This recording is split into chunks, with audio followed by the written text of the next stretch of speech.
Doyle. Two-thirds of Conservative voting students at university say they're unable to express their views openly, according to a new study by King's College London. The majority, around 65% of students surveyed this year, said that free speech and robust debate are well protected at their institution, but 68% who would vote for the Conservative Party said they were reluctant to share their views on campus. In addition, 36% of students who consider themselves left-wing said that they also self-censor, which is a rise of 14% from 2019. Well, to talk more on this, I'm joined now by Jan Macvarish, the Education and Events Director at the Free Speech Union. Thanks for joining me, Jan. Thanks, Andrew. So, if you could talk us through a bit about this study and what the findings would suggest. Yeah, it's a really interesting read. It's produced by the Policy Institute at King's College London by an academic called Bobby Duffy, and I read it this week and went to a webinar that he was speaking at. And I think it's worth properly reading it because it's quite a nuanced take. And so it does argue that it finds evidence there really is a problem and there is a kind of casual dismissal of some of the really important underpinnings of free speech. For example, very high levels of support for firing academics should they cause offence to a student while teaching. Yes. 41%, I think, thought that was reasonable. That's astonishing. Very high support for no platforming of controversial speakers in advance in case they cause offence. But I think there's also evidence from it that there is awareness of the problem. Yeah. And the fact that the research has been done, I think, is recognition in academic circles that there is a problem that needs to be addressed. Well, that figure where they mentioned that 68% of students think that their institutions protect free speech, but that's still very low. Like, why is that not 99 or 100? Well, I think that's low, given what the point of university is. Yeah, exactly. that seems to me worryingly low. But also I wondered as well when I read that maybe students don't necessarily think the role of the university is to protect free speech, or maybe they think that the problem is emanating from their peers. Yeah. So it's not just that the university is posing the threat, if you like, it's that their peer group is the threat. And that looks to me as what's going on, which is that there is evidence that cancel culture goes all the way down. It's a peer-to-peer problem. I find this really upsetting, actually, because, when I've been to university campuses to speak and to be involved with discussions, I've found the young people to be really open and up for debate, up for challenge. Kids will come up to me afterwards and say that I disagree with you, but I'd really like to talk more about it, stuff like that.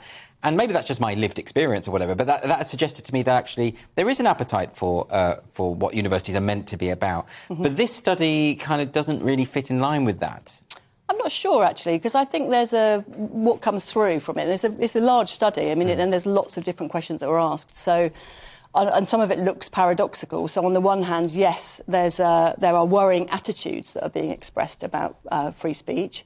On the other hand, there are experiences of the chilling effect and of people fearing expressing their opinions for fear of losing friends, being ridiculed or judged by their peer group, which I think suggests that they are aware that there is a problem and that they do want to speak, but they actually maybe feel inhibited from doing so. So I think that there's space there for a dialogue and a conversation and maybe some kind of activities that really do encourage students to bend the other way and to argue back against the very small minority who are the most vocal when they're calling for cancellations. And you've been working with the Free Speech Champions, and that's a group of students who are sick of this stuff and who are pushing back against it. I mean, that's a good sign, isn't it, that they exist? Yeah, and they're the brightest young people, students, graduates, people that were just dissatisfied in a lot of cases by the culture at university.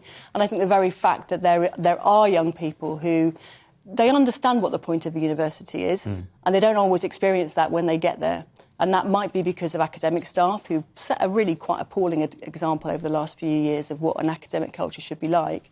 But also they're disappointed sometimes, about their peer group. And so they're looking for something elsewhere, away from their own campus sometimes, more towards a kind of national network of people, which is what the Free Speech Champions has been, trying to create. It's interesting you mentioned that about the academics and the example that's been set. When I gave a talk at Aberystwyth University, it was the department, the politics department, who refused to publicise my event, refused to turn up. They said to the students, well, this person would have anti-woke views and that's against our diversity policy. I don't think they have any idea of what my views are. But that was coming from academics of my age and older, not from the young people. Yeah, well, my concern, I was an academic for 15, 20 years, and what was most concerning to me was not student attitudes, it was a kind of casual indifference to cancellations amongst staff, and then sometimes the active pursuing of cancellations. So, you know, Selina Todd, Kathleen Stock, colleague of mine, was no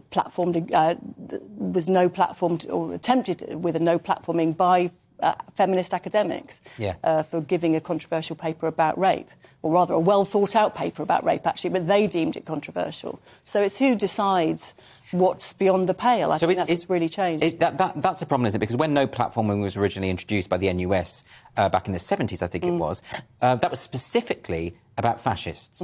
But now that even people like J.K. Rowling are called a fascist, it doesn't really mean anything. I mean, you can label anyone in that way and justify kicking them off campus, right? Well, I think this is the problem, and you know, and what comes through in the study actually is that there's more of a concern now with safety and people feeling unsafe than there is with offence. So it's things have kind of rolled on to an even more sort of dramatic term to describe what the problem of free speech is. Yes. And you know, wanting people to not feel unsafe trumps free speech. Are we making progress, though? I mean, are high-profile examples such as Kathleen Stock, who obviously that was at Sussex University, and people were accusing her of being far-right and also absolute nonsense because of her, well, I suppose her gender-critical views, or her view that women's rights depend upon a recognition of the reality of biological sex. But that's not a far-right perspective, is it? I mean, and are people waking up to this problem, in other words? Well, I don't know, because the thing about, obviously, younger people is they don't know the views they don't know. Right. So if academics aren't introducing them to a wide range of views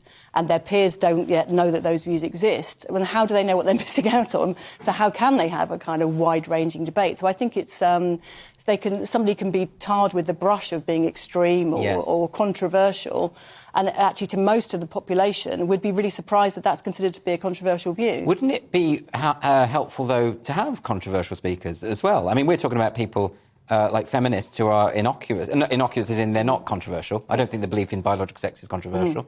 What about having some controversial people? Why is that so difficult? Why can't you face difficult ideas and challenge them robustly in person? Why is that a problem? Well, I think that's it's a thrilling thing to do. And I think in a way we have to try to encourage young people to welcome the thrill of disagreement, of exploring ideas in an open-ended way. So we're going to be sponsoring a session at the Battle of Ideas Festival in 2 weeks' time on the 15th and 16th of October in London, and there will be a session there about how we win the hearts and minds of young people towards intellectual open-mindedness, and people can get tickets for the whole weekend for £27.50 if you're a student. So if they can come along, they can meet free speech champions there, start to try and build this network. So the free speech champions will be there as well? They're speaking on the panel. Yep. We're sponsoring the session, and there's lots and lots of sessions about free speech throughout the whole weekend, including ones by the Free Speech Union on the online safety bill. Yes. So an awful lot of... I think you might be there. I will be there. I'm glad you mentioned it, Jan, because we're going to be filming this show live there, so if you want to be